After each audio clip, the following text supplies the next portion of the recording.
Mr. Thorne, this is Officer Ramirez with Child Protective Services. We have your son, Leo. He was found alone outside the Westbridge Gallery around 11:40 p.m. He's safe. Please call us back immediately. I didn't hear the phone ring. I saw the missed call from a number I didn't recognize, area code local, but not saved in my contacts. Then the voicemail. I replayed it twice. The words didn't change. My brain just refused to process them the first time. Leo. Alone. At night. Outside a gallery. Chloe was supposed to be with him. She said it was a charity event. Art, wine, the usual social camouflage. I was still technically on assignment. Remote, low risk, but classified. I checked in with her earlier that evening. She said Leo was asleep. She sounded tired. Or maybe rehearsed. I called back. Ramirez answered on the second ring. Her voice was calm, professional, but I could hear the judgment tucked between the syllables. He kept saying, Mom said to wait here while she talks to the man. I didn't ask which man. I already knew. I got to the station in under 20 minutes. Leo ran to me the second he saw me, arms tied around my waist, face buried in my jacket. He smelled like cold air and someone else's perfume. Did you eat anything? I asked. He shook his head. I wasn't supposed to move. I crouched down. You did the right thing, buddy. I'm proud of you. He nodded, but his eyes didn't meet mine. That's when I knew this wasn't a one-time thing. Back home, the house was dark. Chloe's car was gone. No note, no message, just silence and the faint scent of her perfume lingering in the hallway like a ghost that hadn't figured out it was dead yet. I didn't sleep. Leo did, eventually curled up on the couch with the dog. I sat at the kitchen table, staring at the wall, replaying every conversation with Chloe over the past 3 months. The missed eye contact, the clipped answers, the way she'd started ending video calls before I could ask about Leo, and the delays. Always a beat too long before she answered, like she was waiting for a cue. I'd seen that look before. In hostages, in double agents, in people who knew they were being watched. When I confronted her the next morning, she didn't even flinch. You're overreacting, she said, brushing past me like I was a coat rack. It was a misunderstanding. He was alone, Chloe. At night. Outside a locked building. I was gone for 5 minutes. Try 40. She turned, arms crossed. You're tracking me now? I didn't answer. She already knew the answer. She laughed. Short, sharp. You're unbelievable. You think I'm cheating, don't you? That I'm some villain in your little spy movie. I didn't say anything. I didn't need to. She stepped closer. You want to control everything. Even me. Especially me. I looked at her.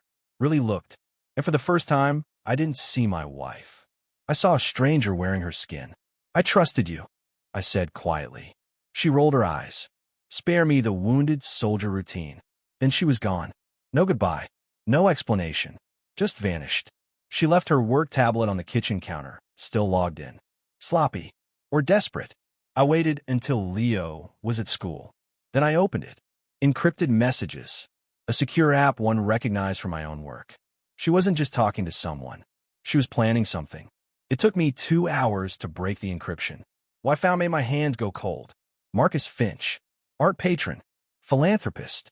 And apparently, Chloe's new confidant. Their messages weren't romantic. They were strategic. Calculated. They talked about Leo like he was a pawn. A lever, Finch called him. Emotional leverage. I stared at the screen, rereading the same line over and over. Once Elias is destabilized, custody will be easier to challenge. I didn't feel rage. Not yet. Just a kind of clarity. The kind that comes right before a sniper takes the shot. I called Eleanor Waynes, my lawyer, the only person I trusted with this. We need to move fast, I told her. Full custody, emergency injunction. I want a background check on Finch. Deep. She didn't ask questions. She knew me well enough not to. Then I opened my laptop. Different system. Air-gapped. No cloud. I started pulling threads. Finch's financials, his shell companies, his travel records. The man was a walking liability wrapped in a tailored suit. I found offshore accounts. Donations that didn't match tax records. A foundation that hadn't filed paperwork in 3 years. And a private jet registered under a holding company that didn't exist. I documented everything. Screenshots. Logs. Metadata. I wasn't just building a case. I was building a bomb. And still, I couldn't shake the image of Leo, standing alone in the dark, waiting for a mother who never came back. I thought I'd seen betrayal before, in war zones, in boardrooms. But this was different. This was personal. This was surgical. I could predict drone strikes. I could read satellite data like a bedtime story. But I didn't see this coming. Didn't see her coming. That's on me. I heard a ping. New message. Not from Chloe. From an unknown number. Just one line. You're not the only one watching. I stared at it for a long time. Then I smiled. Game on. The first thing I felt was nothing. Not relief. Not anger. Just the sterile, mechanical satisfaction of a man who's been proven right too late to enjoy it. The offshore transfers were real. Chloe's name was on the shell company. The Miami condo was registered under a trust she'd signed for. I found the deed. I found the timestamp. She bought it while I was deployed in Ankara, sending bedtime videos to Leo from a hotel room with blackout curtains and a fake skyline. The money trail was clean enough to fool a banker, but not me. Finch had taught her well. Or maybe she'd always known how to lie. I just never thought she'd use it on me. Eleanor called. We've got the injunction. She can't leave the country. Not with Leo. Not without a judge's signature.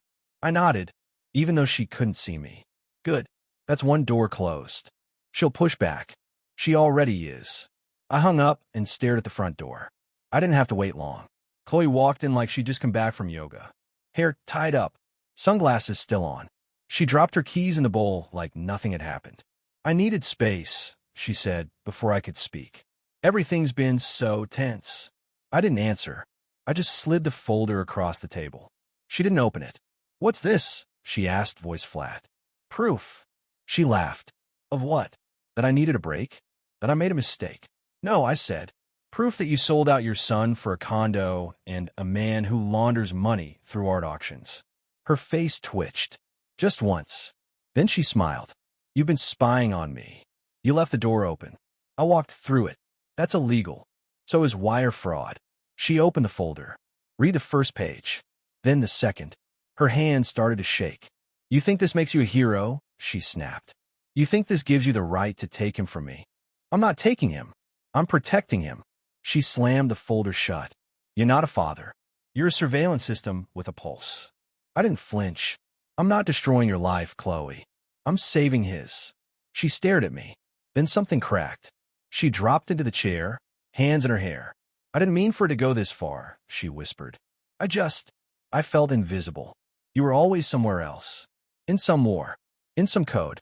I needed to feel like I mattered. So you used Leo? No, she shouted. Then, quieter, I didn't think it would hurt him. I leaned forward. You left him alone. At night. Outside a locked building. That's not a mistake. That's a choice. She looked up. Her eyes were wet but cold. You won't win. I'll fight you in court. I'll tell them you're unstable. That you're paranoid. That you tracked me. I stood. Then I'll show them the photos. The bank records. The hotel logs. The messages. She didn't move. Just sat there, breathing hard. You're not the victim here, I said. You're the threat. That night, she posted a photo of Leo on her social media. Captioned it with something about a mother's love being twisted by control. The comments poured in. Sympathy. Outrage. Hashtags. The next morning, a journalist from a lifestyle magazine emailed me for a quote. I didn't respond. I forwarded it to Eleanor. Then came the countersuit. Chloe wanted joint custody. Claimed emotional abuse. Said I'd weaponized surveillance against her.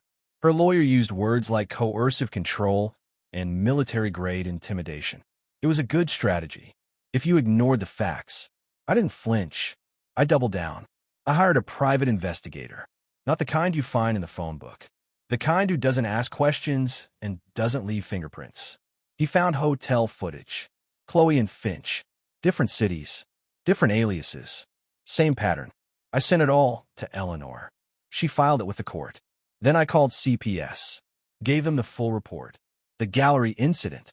The financials. The messages. The photos. They opened a formal case. The next hearing was set for 2 weeks out. Until then, Chloe couldn't see Leo without supervision. She tried to act like it didn't matter. But I saw the way her hands trembled when she signed the court order. She wasn't in control anymore. And she knew it. That night, Leo asked me if Mom was mad at him. No, I said. She's just confused. Did I do something wrong? I shook my head. You did everything right. He nodded. Then, after a pause, she said not to tell you about the man. I looked at him. What man? The one she talks to on the phone. The one who calls her Lena. I didn't react. Just smiled. Thanks for telling me, buddy. After he went to bed, I opened my laptop. Searched every alias I'd seen in Chloe's messages.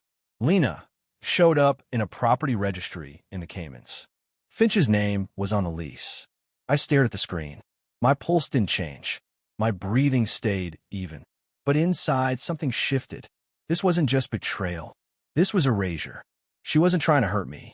She was trying to replace me. And I wasn't going to let that happen. Not now. Not ever. Then my phone buzzed. Unknown number. No message. Just a photo. Leo. At school. Taken from across the street. I stared at it for a long time.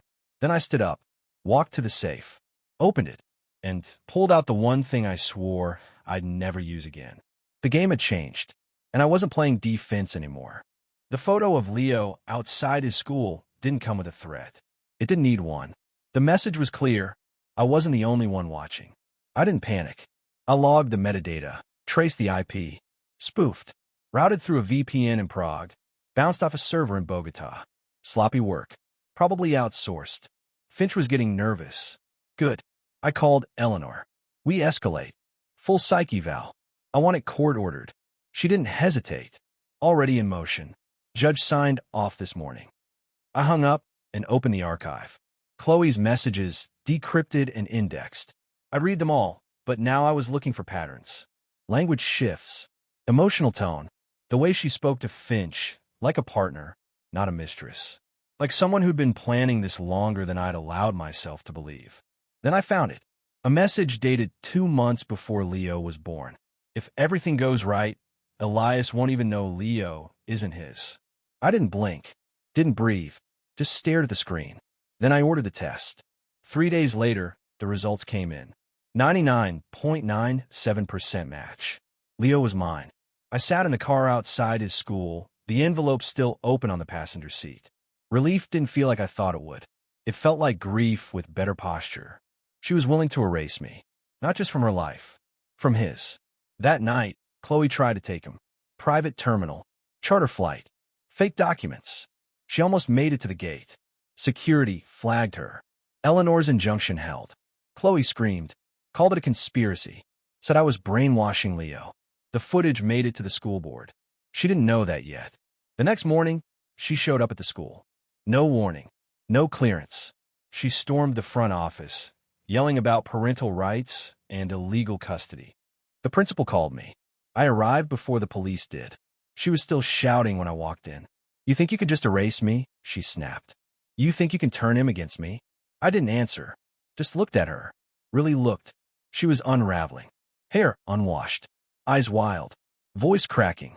You're sick, she hissed. You're obsessed with control. I stepped closer. You try to kidnap him. I'm his mother. You're a threat. She lunged. Security pulled her back. She kept screaming as they walked her out. Later that day, she filed anonymous complaints with CPS. Said I was emotionally abusive. That I trained Leo like a soldier. That I kept weapons in the house. The investigator showed up unannounced. I let him in. Showed him Leo's room. His drawings. His books. The dog curled up at the foot of his bed. The report came back clean. Meanwhile, Eleanor filed for a full psychological evaluation. The court appointed Dr. Joan Miller. Neutral, court-approved, impossible to manipulate. 3 sessions later, the report landed on my desk. Narcissistic traits. Manipulative tendencies. Emotional instability. High risk for coercive behavior. The judge read it. So did CPS. Chloe's visitation rights were suspended. No contact without supervision. No exceptions. She didn't take it well. She posted a video, crying, makeup smeared, said I was destroying her, that I'd turned Leo into a stranger, that I was using my military background to intimidate her. The comments were brutal. Half believed her, half didn't. I didn't care. I wasn't fighting for likes. I was fighting for Leo. The private investigator, ex-FBI, dug deeper.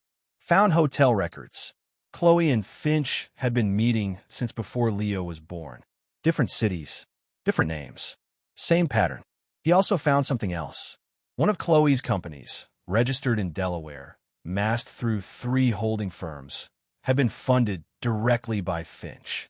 Wire transfers, offshore accounts, all traceable. I handed everything to the digital forensics team. They verified the messages, the transactions, the metadata, all authentic. Then I gave it to Eleanor. She drafted a public statement. Clean, precise, no emotion, just facts.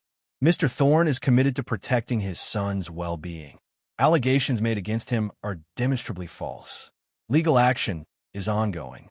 It ran in 3 outlets. The same ones Chloe had used. She went silent after that. No posts, no interviews, just quiet. Too quiet. I kept digging. The forensics team recovered deleted messages. Full archive. Chloe and Finch discussing asset relocation, exit strategies, and European residency options. They were planning to disappear. With Leo, I sent the files to the Financial Crimes Division. Federal level. No more family court. No more custody hearings. This was criminal. I filed for full termination of parental rights. Eleanor said it was aggressive. I said it was necessary. This isn't about revenge, I told her. It's about safety. She nodded. Then we go all the way. That night, Leo asked if Mom was coming back. I paused. Not for a while. Is she mad at me? No, I said. She's just confused. He nodded. Then, are you mad at her? I thought about it. No, I said. I'm focused. He smiled. Like when you play chess. Exactly. He went back to his Legos.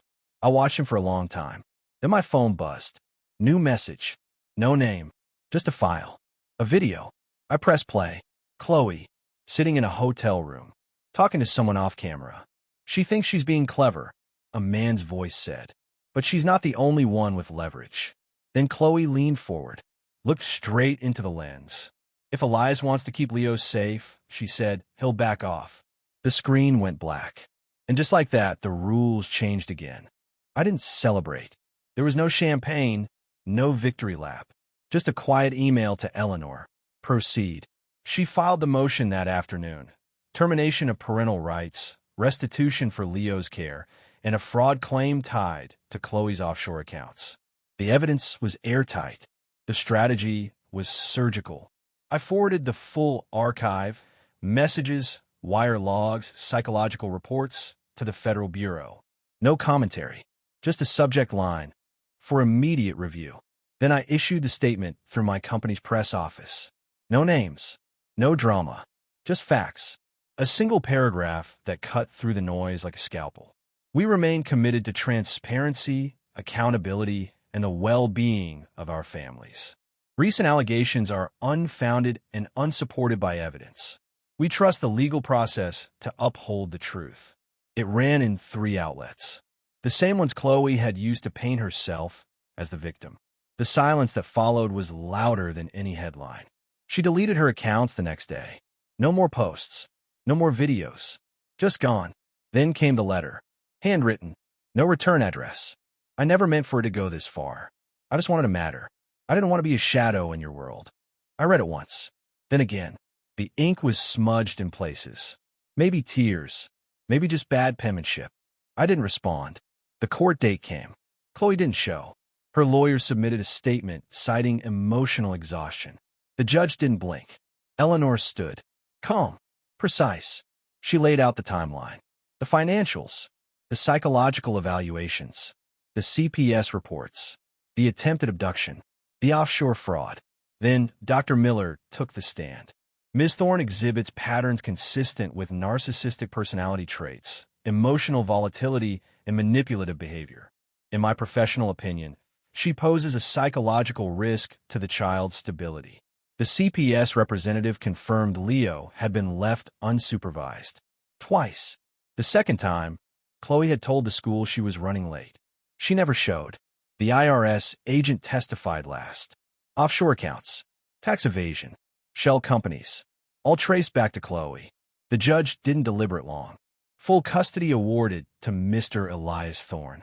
Ms. Chloe Thorne is hereby stripped of all legal decision-making authority regarding the minor child.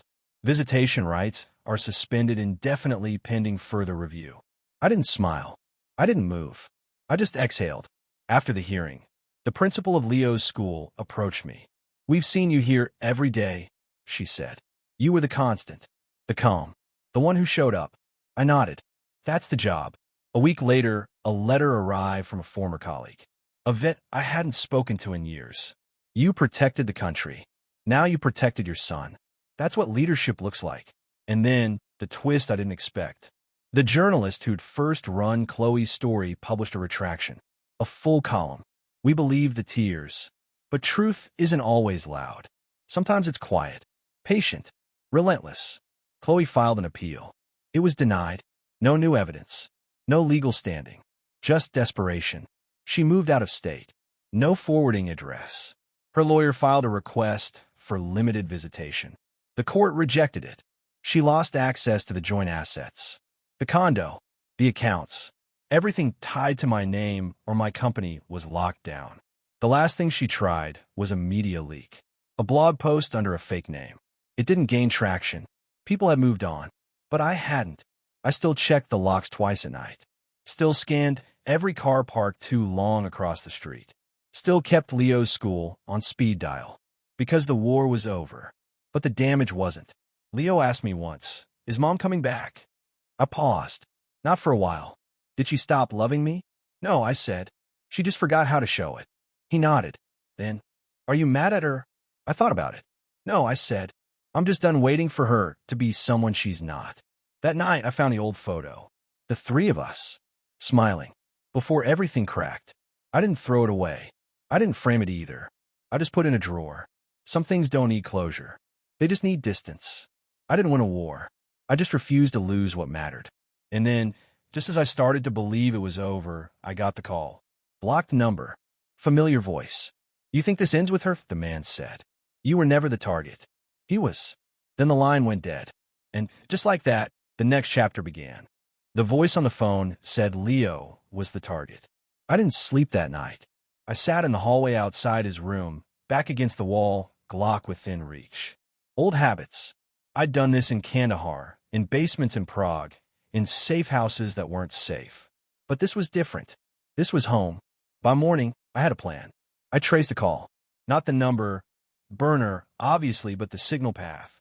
It bounced through a relay in Marseille, then back to a server in D.C. That narrowed it down. Someone local. Someone sloppy. I called Eleanor. I need a name. Anyone Chloe's still in contact with. Anyone who might think this isn't over. She didn't ask why. She just said, "Give me an hour."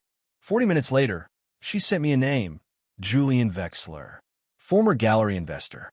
Quiet partner in 2 of Finch's shell companies. Chloe had listed him as a consultant on a grant application 2 years ago. I ran a background check. Wexler had no kids, no spouse, no digital footprint past 2018, which meant he was either dead or hiding. I bet on the latter. I sent the file to a contact in federal cybercrime. No favors, just facts. By noon, I had confirmation. Wexler was under investigation for laundering crypto through art sales. Chloe's name came up in the ledger. Again, I didn't go to the press. I didn't post anything. I just waited. And then, like clockwork, it all started to collapse. The National Arts Foundation dropped Chloe from their board. Quietly. No statement. Just a name removed from the website. Then, the Horizon Trust. Then, the Global Culture Initiative. One by one, the doors closed. Her name vanished from catalogs, from event flyers, from the About Us pages she used to send to donors like trophies. I didn't gloat. I didn't need to. The internet did it for me. Parent forums lit up, threads dissecting her story, screenshots of court documents, comments like, "She left her kid outside a gallery, and this is why we don't ignore red flags." She tried to fight back. A blog post under a pseudonym. A podcast interview where she called herself a survivor of emotional warfare. It didn't land. The host cut the episode within 24 hours. Too much liability. She was radioactive. I got a letter from her lawyer. A request for supervised visitation. The judge denied it. No appeal. Then, came the final blow, a subpoena from the IRS. Chloe was under formal investigation for tax fraud, wire fraud, and conspiracy to commit financial crimes. Her assets were frozen. Her accounts flagged. She moved to Oregon, changed her last name again, tried to start over. But the internet doesn't forget, and neither do funders. Meanwhile, Leo started sleeping through the night again. He stopped asking about her. He started drawing again, not just robots and dragons, but us, at the park, at the kitchen table, me holding his hand.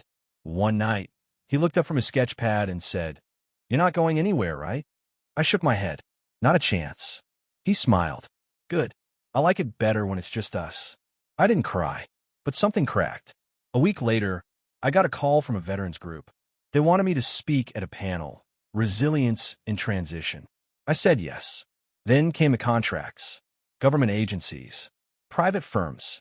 They didn't say out loud, but I knew why they called. Integrity is a rare currency, and I hadn't spent mine. A journalist reached out, the same one who believed Chloe's story at first. She asked for an interview. I agreed. She didn't ask about the drama. She asked about Leo. What kept you going, she said. I thought about it.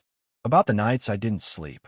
The mornings I packed his lunch while scanning court filings. The way he held my hand tighter when we crossed the street. Simple, I said. He's the only mission I couldn't afford to fail. She published the piece. The headline read, "The Father Who Didn't Blink." It went viral. I didn't care about the clicks. But Leo saw it. He cut it out and taped it to the fridge. Now everyone knows, he said. Knows what? That you're the good guy. I smiled. You already knew that. He nodded. But now it's official. That night, I found Chloe's last letter. The one she sent before disappearing. I just wanted to matter, she'd written. I didn't know how to be enough. I folded it, put it back in a drawer. I didn't hate her. I didn't forgive her either. I just let her go. Some people burn bridges. Chloe built hers out of gasoline and danced with the match. I tucked Leo, Indiana, turned off the light, sat by the window for a while. Outside, the street was quiet. No shadows, no watchers, just the hum of a world that had finally stopped spinning out of control. I wasn't a hero. I wasn't a victim. I was a father, and I'd done my job.